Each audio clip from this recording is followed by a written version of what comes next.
हमारे साथ शशि शेखर जुड़े हुए हैं, राजनीतिक विश्लेषक। शशि शेखर जी, आप कैसे देखते हैं अरविंद केजरीवाल की इस हार को? आप किस तरह से एनालाइज करेंगे, क्योंकि पार्टी बुरी स्थिति में नहीं पहुंची बल्कि अरविंद केजरीवाल अपनी सीट खुद हार गए हैं। बिल्कुल बिल्कुल बिल्कुल, ये बड़ी हार है, बहुत बड़ी हार है। इसलिए क्योंकि लगातार 3 चुनाव वहां से वो जीत चुके थे, नई दिल्ली विधानसभा सीट से, और अच्छे खासे मार्जिन से जीते थे। लास्ट इलेक्शन में अरविंद केजरीवाल का सीट। अर्चना, मेरी आवाज आ रही है क्या? जी, अब आई आपकी आवाज, बीच में कट गई थी, शायद नेटवर्क का कोई इशू था। जी, मैं ये कह रहा था कि 62% वोट था उनका लास्ट टाइम में, और वो स्थिति यहाँ तक आ गई कि वो खुद चुनाव हार गए, तो वाकई बहुत बड़ी बात है। और मुझे लगता है कि संदीप दीक्षित के आने से शीला जी का जो अपना एक बना बनाया क्षेत्र था, जो एक क्लास रहा होगा, वो शायद उनसे जुड़ा होगा, क्योंकि 3-4 हजार का मार्जिन मुझे दिख रहा है यहाँ। ये देखना दिलचस्प होगा। अभी मुझे पता नहीं चल रहा है कि संदीप दीक्षित को कितना वोट आया अच्छा, है, बड़ी खबर है, लेकिन आतिशी जीत गई हैं। आतिशी कालका जी सीट से जीत गई हैं, बड़ी खबर है इस वक्त की। आतिशी अपनी सीट जीत गई हैं, रमेश बिधूड़ी को आतिशी ने हरा दिया है। बड़ी क्लोज फाइट चल रही थी दोनों के बीच, लेकिन अब 989 वोट से, तकरीबन 1000 वोट से रमेश बिधूड़ी हार गए हैं, आतिशी जीत गई हैं। यानी दिल्ली ने सिटिंग सीएम है, जिनको अरविंद केजरीवाल ने कहा था कि टेम्परेरी सीएम हैं, उन्हें दिल्ली की जनता ने जिता दिया है। हालांकि ये मार्जिन बहुत ज्यादा नहीं है, 1000 वोटों का मार्जिन है, लेकिन आतिशी अपनी सीट को बचाने में कामयाब हुई हैं। अरविंद केजरीवाल हार गए हैं, इस वक्त की सबसे बड़ी खबर। ये क्या संदेश देता है शशि शेखर जी? क्योंकि आतिशी के लिए अरविंद केजरीवाल ने कहा था, नहीं 2025 में जब जीत होगी तो मैं, आतिशी टेम्परेरी मुख्यमंत्री हैं। किसी भी मुख्यमंत्री के लिए किसी ने आज तक ये शब्द इस्तेमाल नहीं किया। एक संवैधानिक पद पर एक व्यक्ति जो बैठा हुआ है मुख्यमंत्री, उसको टेम्परेरी मुख्यमंत्री किस तरह से कह सकते हैं? इसको, इस पूरे रिजल्ट को अगर मैं एक एग्जांपल से या एक उदाहरण से समराइज करना चाहूं, तो मैं सिर्फ 2 नाम लूंगा, जो आम आदमी पार्टी के 2 लोग हैं। इसको मैं कटाक्ष व्यंग के तौर पे देख रहा हूं। मुझे उम्मीद है बाकी लोग भी, दर्शक भी उसी हिसाब से देखेंगे। एक नाम है दिलीप पांडे का, और दूसरा नाम है अवध ओझा का। दिलीप पांडे को टिकट नहीं मिला, अवध ओझा को टिकट मिला, और अवध ओझा लगभग 20,000 से भी ज्यादा वोटों से वो हार रहे हैं। तो और दिलीप पांडे को टिकट नहीं मिला, इसका नतीजा ये हुआ, हालांकि वहां आम आदमी पार्टी का उम्मीदवार शायद आगे है, लेकिन जो मेरी जानकारी है कि आम आदमी पार्टी के जितने वॉलंटियर्स थे, वो सब के सब जाके भाजपा में शामिल हो गए। ये मैं बात इसलिए कर रहा हूँ, दिलीप पांडे का उदाहरण मैं इसलिए दे रहा हूँ, बार बार जब ये बात आएगी, आज से कल परसों तक ये डिस्कशन होगा, ये डिबेट होगा, लोग कहेंगे कि भ्रष्टाचार हुआ, विकास नहीं हुआ, कन्फ्रंटेशन हुआ स्टेट और सेंटर के बीच में। ये तमाम रीजंस है, इससे मेरा कहीं कोई डिसएग्रीमेंट नहीं है। लेकिन मैं जो जितना समझ पाया हूं आम आदमी पार्टी को या अरविंद केजरीवाल के लीडरशिप को, वो मैं उसको ऐसे ट्रांसलेट करता हूं कि जिस हाई कमांड कल्चर के खिलाफ कभी जंतर मंतर या राजघाट पर अरविंद केजरीवाल बोलते थे, मुझे लगता है कि एब्सोल्यूट पावर मिलने के कारण लगातार 2 बार 67 और 62 सीट्स खुद अरविंद केजरीवाल उसी हाई कमांड कल्चर में ढल गए थे।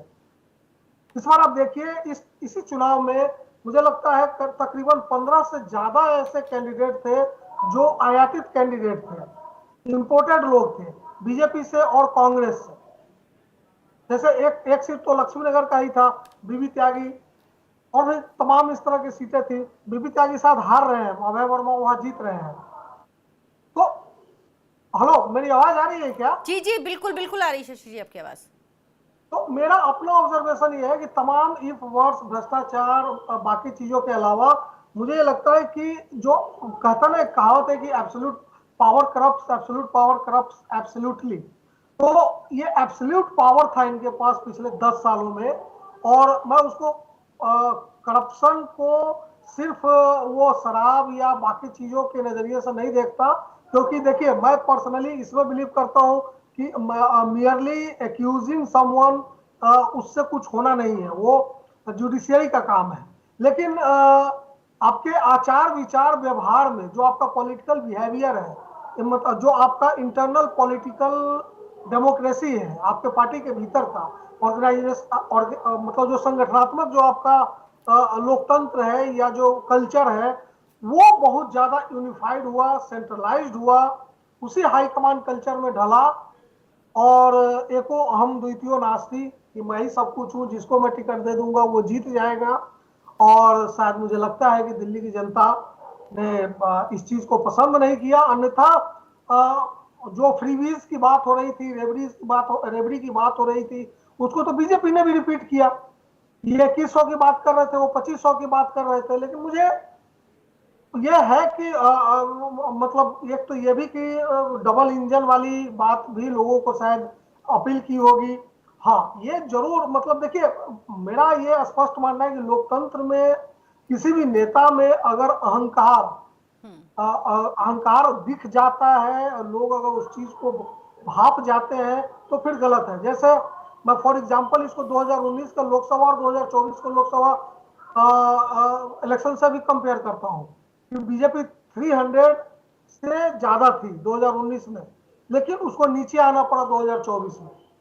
अब वो लोग उसको संभालेंगे और 2029 में अपनी गलतियों से सीख कर जाएंगे तो शायद उसको फिर 300 क्रॉस कर सके।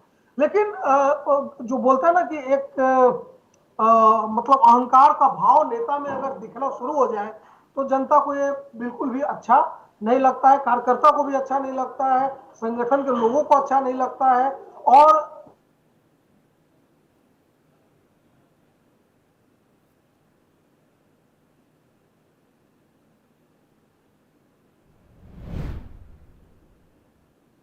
शशि जी, आपकी आवाज नहीं आ रही है।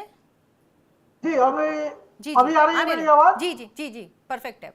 जी, दिलीप पांडे जैसे लोगों की बात कर रहा था कि उनके जैसे लोग एसेट थे, हैं अभी भी। आप देखिए कि उन्होंने एक शब्द तक नहीं कहा अपनी तरफ से। साहित्यकार हैं, वो किताबें वगैरह लिख रहे हैं। लेकिन मैं जानता हूं कि आंदोलन के समय से बाहर से नौकरी छोड़कर आकर और तब से लगे रहना, मैंने उनको देखा है कि ग्राउंड पे काम करते हुए। वैसे लोगों का टिकट काटना इस आधार पर कि हमने एक सर्वे करा लिया, पता नहीं कैसा सर्वे कराया, क्या किया नहीं किया, किसका रिकमेंडेशन था, तो ये थोड़ी दिक्कत की बातें थी। और इसी को शायद अंडर करेंट भी कहते हैं कि आपको पता नहीं चल पाता कि हम जो काम कर रहे हैं, जो मतलब आप ओवर कॉन्फिडेंस में ऐसे डिसीजंस लेते चले जाते हैं जिसका अचानक से आपको खामियाजा भुगतना पड़ता है। अरविंद केजरीवाल के साथ यही हुआ है। आज मुझे लगता है आज की तारीख में उनको बेहतर सलाह देने वाले लोग नहीं है, उस तरह के लोग नहीं। मैं जानता हूं कि जब वो एनजीओ चलाते थे पीसीआरएफ शशि या शेखर जी, परिवर्तन, उनको जो सलाह देते हैं वो लोग तो उनको पसंद ही नहीं आते ना, उनको तो पार्टी से सबसे पहले बाहर करते हैं। उनको तो ये लगता है जो मैं कह रहा हूं उसी को मानिए। जो सलाहकार थे, जिन्होंने पार्टी की भलाई के लिए, जिन्होंने अच्छी राजनीति के लिए उनको सलाह दी, उन सबको अरविंद केजरीवाल ने उठा के दूध की मक्खी की तरह बाहर फेंक दिया। चाहे वो वैसे लोग रहे जिन्होंने पार्टी को बनाया, आंदोलन के समय से साथ रहे। सबसे ताजा उदाहरण स्वाति मालीवाल का है। नहीं, ठीक बात है। स्वाति मालीवाल उनकी सबसे पुरानी सहयोगी में से है। वो पीसीआरएफ के समय से पब्लिक कॉज रिसर्च फाउंडेशन जो कौशाम्बी वाला दफ्तर था, वहां से वो काम कर रही है।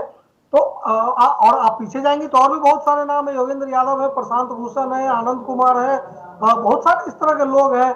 आपको एक पहला पार्षद जो थे ईस्ट दिल्ली से, जो एक बार विधायक बिन्नी, विनोद कुमार बिन्नी, बहुत सारे लोग थे जो आज उस पार्टी में नहीं है। मैं यही तो अंतर देख रहा हूं जिसका मुझे लगता है कि ये गलत हुआ है कि जब वो एनजीओ चलाते थे, आंदोलन भी चलाते थे, तब उस वक्त वो लोगों की बात खूब सुनते थे और लोगों की सलाह लेते थे, मानते थे।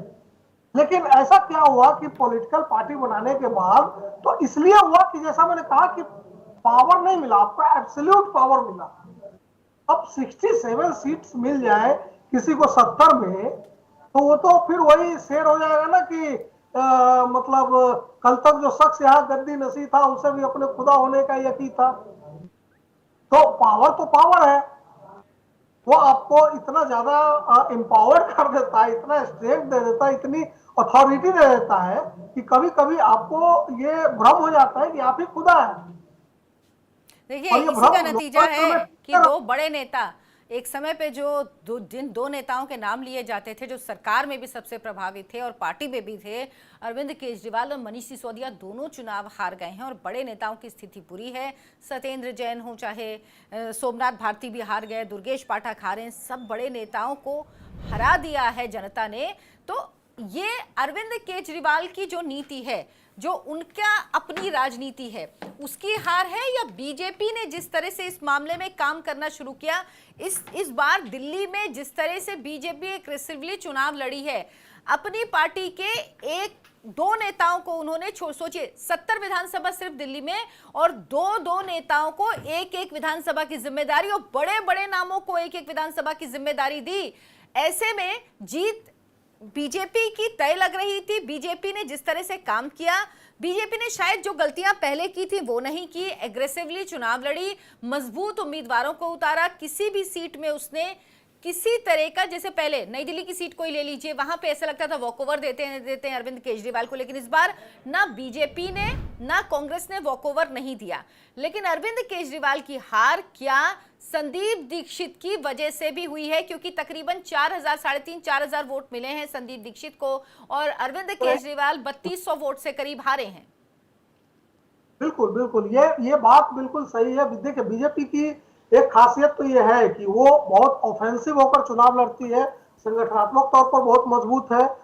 बिहार के एक एक एमएलए गए हैं वहां पे, और जो बिहारी लोग वहां पे रहते हैं उनको जाकर उन्होंने मोबिलाइज करने की कोशिश की है। यूपी के सारे नेता वहां गए हैं। तो बिल्कुल आपने सही कहा कि उस तरीके से चुनाव लड़ना, उतने संसाधन के साथ चुनाव लड़ना, और मुझे लगता है एक चीज और है कि एक बड़े नेता की इच्छा होती है, कुछ इच्छाएं होती है जो अधूरी रह जाती है तो बड़ा तकलीफ देता है। जैसे मोदी जी को ये तकलीफ लगातार 2014 के बाद रही कि मैं सब जीत जाता हूँ, पूरा हिंदुस्तान जीत जाता हूँ, साउथ में जाकर जीत जाता हूँ, लेकिन ये दिल्ली जो मेरी नाक के नीचे है वो मैं हार जाता हूँ। तो इस बार उसको, उस टीस को, उस एक कह सकते हैं टीसी कहिए, कि उसको दूर करने के लिए बीजेपी ने एड़ी चोटी का जोर लगा दिया। कहते भी है मतलब everything fair in love and war, politics और इलेक्टोरल पॉलिटिक्स भी एक वार ही है। अब देखिए बड़ा दिलचस्प होगा, अभी मैं आपको बता रहा हूँ, शाम होते होते, जैसे कल एक प्रेस कॉन्फ्रेंस हुआ है कॉन्स्टिट्यूशन क्लब में एनसीपी और सुप्रिया सुले और राहुल गांधी की, जिसमें उन लोगों ने महाराष्ट्र का इलेक्टोरल रोल्स वगैरह को लेकर कुछ सवाल उठाए हैं। बड़ा हास्यास्पद लगा मुझे वो देख करके कि आप चुनाव लड़ते हैं, चुनाव हारते हैं, और उसके बाद इस तरह के एक्यूजिशन लेकर आते हैं। शशि शेखर जी, इसमें सबसे इंटरेस्टिंग 2 पॉइंट्स हैं इंटरेस्टिंग जो मैं यहाँ पे आपसे जिक्र करूंगी।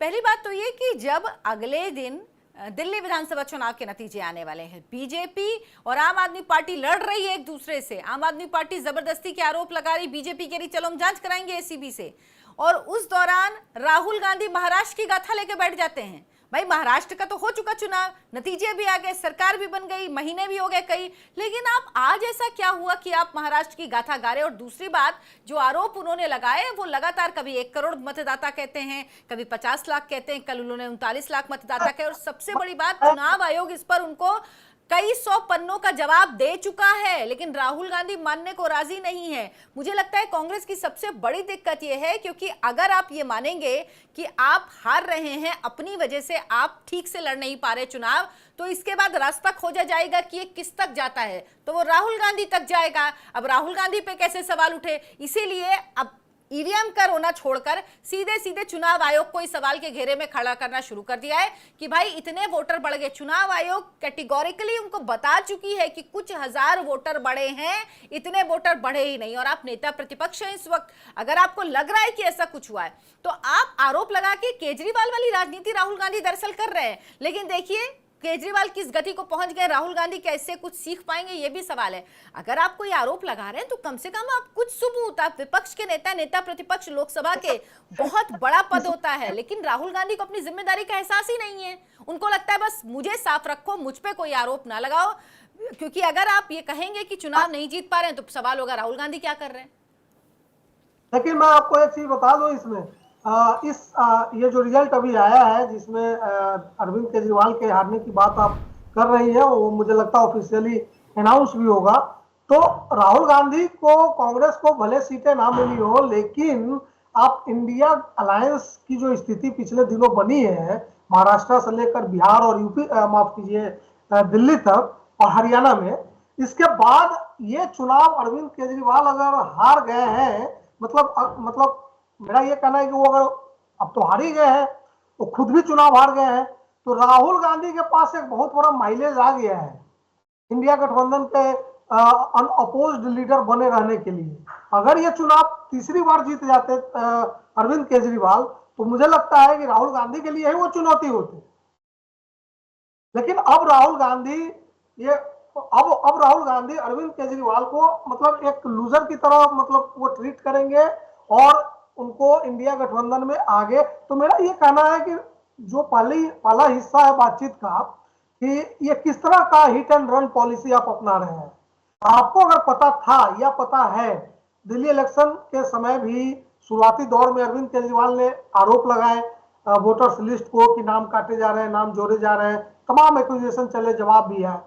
मेरा ये स्पष्ट मानना है कि अगर किसी को डेमोक्रेसी में, इलेक्टोरल प्रोसेस में रत्ती भर भी संदेह है, चाहे ईवीएम का संदेह हो या इलेक्टोरल रोल का संदेह हो या किसी भी प्रोसेस पे संदेह हो, तो आप चुनाव मत लड़िए, चुनाव बहिष्कार कर दीजिए। आप चुनाव लड़ करके सामने वाले को जिता करके कॉन्स्टिट्यूशनल वैलिडिटी दे देते हैं और उसके बाद आकर उसी कॉन्स्टिट्यूशनल ऑर्गेनाइजेशन की साख को आप धक्का पहुंचाते हैं। तो ये दोनों चीजें साथ नहीं चलेंगी। जनता ये भी समझ चुकी है शशि शेखर जी कि आप जब 67 सीटें आती हैं तो सब सही है, 65 सीटें आती हैं तो सब सही है, नई बनी पार्टी को 28 सीटें आती हैं तो सब सही है। तो किस तरह से आप आरोप लगाएंगे? जनता भी इन बातों पर भरोसा नहीं करती है। शशि शेखर जी, आप हमारे साथ जुड़े, हमने तमाम चर्चा की, बहुत बहुत धन्यवाद आपका। इन चुनावों पे विश्लेषण हम करते रहेंगे, क्योंकि जैसे जैसे नतीजे आएंगे, जैसे जैसे तस्वीर साफ होगी, वैसे वैसे कई और सवाल हैं जो खड़े होंगे और जिनके जवाब जनता जानना भी चाहेगी। बहुत बहुत धन्यवाद आपका हमारे साथ जुड़ने के लिए।